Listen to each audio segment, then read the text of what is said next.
কোনো নেতারে ধাক্কা দিয়ে হালাই দিয়ে আমার সামনে আইবেন, আমি অনুমতি দিয়েছিলাম। তো অনেক অসহায় আছে, যেহেতু নির্বাচনের সময় এইগুলি বলা যাবে না। অসহায়দের প্রতি খেয়াল রাখবেন, দরকার হলে আমারে কইবেন, এরে তুই তো আমাদের কামলা, এই অসুবিধা আছে, তুই এটা দেখ।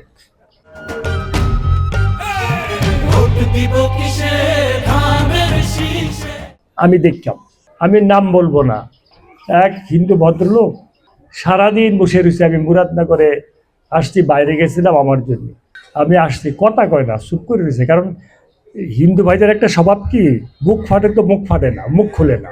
আমি ওই দিনে রুমে নিয়ে গেলাম, কি সে কম না, দাদা মাইয়ার বিয়ে দিতাম পারতেছি না। এটা 2001 থেকে 6 সালের। আমি তোর মাইয়ার বিয়ার খরচ টরচ কি লাগবো সব হিসাব করে আয়, তারপর আমি দেখবো। হিসাব করে আইসে, আমি সব ব্যবস্থা করে দিয়েছিলাম। আমি আমাদের একটা কথা বলি, দেখেন এই যে আমার বাড়িটা দেখছেন না আপনারা, আমার বাবায় আমার দাদায় বাড়িটা যেমনি করে দিছে, আমি ব্যবসা কইরা রাজনীতি কইরা এমপি হইয়া মন্ত্রী হইয়া কিন্তু আমার বাড়িতে আমি একটা ইটও লাগাই নাই। এই বাড়িতে প্রেসিডেন্ট আসছে, এই বাড়িতে অনেক মন্ত্রী আসছে, এই অবস্থায় তাদের মেহমানদারি করেছে। আমার আল্লাহ 6টা মেয়ে দিছে, আমার কোনো ছেলে নাই, আলহামদুলিল্লাহ। মেয়েরা একবার কয়, আব্বু বাড়ি দিয়ে গেলে তো ঠিক মতো ইয়ে করতে পারি না, একটা বিল্ডিং করো না একটা দিক দিয়া সুন্দর করে। আমি বললাম যে দেখো, মুরাদনগরে আমার দিনটা বুঝে যেতাম না আপনারা, যদি আপনারা আমার লোকে থাকতেন, ঘুরতেন, চলতেন, তখন বুঝতে পারতেন। আমি বললাম দেখো, মুরাদনগরে কিন্তু অসংখ্য আমার ভোটাররা আছে যারা সনের ঘরে থাকে, যারা টিনের ঘরে থাকে। আমি যদি ওর একটা সুন্দর গুলশান বাড়ি বানাই, তারা এগোবো দেখো আমরা প্রতিনিধি, কত সুন্দর বাড়ি, আমি তো সনের ঘরে ঘুমাই।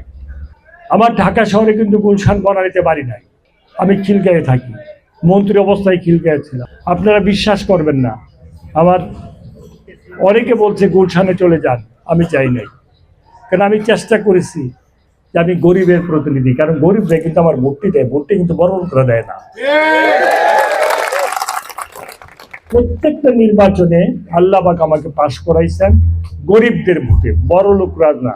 আর বড় বড় শিক্ষিত যারা, তারাও কিন্তু ম্যাক্সিমাম আমার লোকে থাকে না। আমার দল সিদ্ধান্ত নিয়েছে বাংলাদেশে মহিলাদেরকে মহিলা কার্ড দেবে। আমাদের পার্টির বর্তমান চেয়ারম্যান তারেক রহমান সাহেব, উনি সিদ্ধান্ত নিয়েছেন মহিলাদেরকে মহিলা কার্ড দেবে, ফ্যামিলি কার্ড দেবে।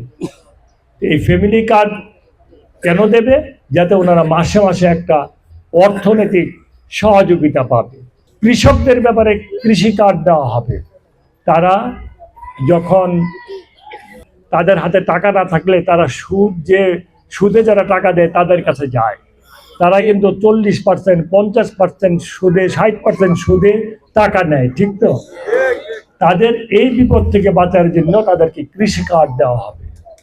আমাদের 1 নম্বর কাজ হবে বেকার সমস্যা পুরা করা, তাদেরকে চাকরির ব্যবস্থা করা, যাদেরকে চাকরির ব্যবস্থা করা যাবে না তাদেরকে ব্যবসার ব্যবস্থা করা, ব্যবসা না করতে পারলে কুটির শিল্পের ব্যবস্থা করা, যাতে করে কেউ বেকার না থাকে।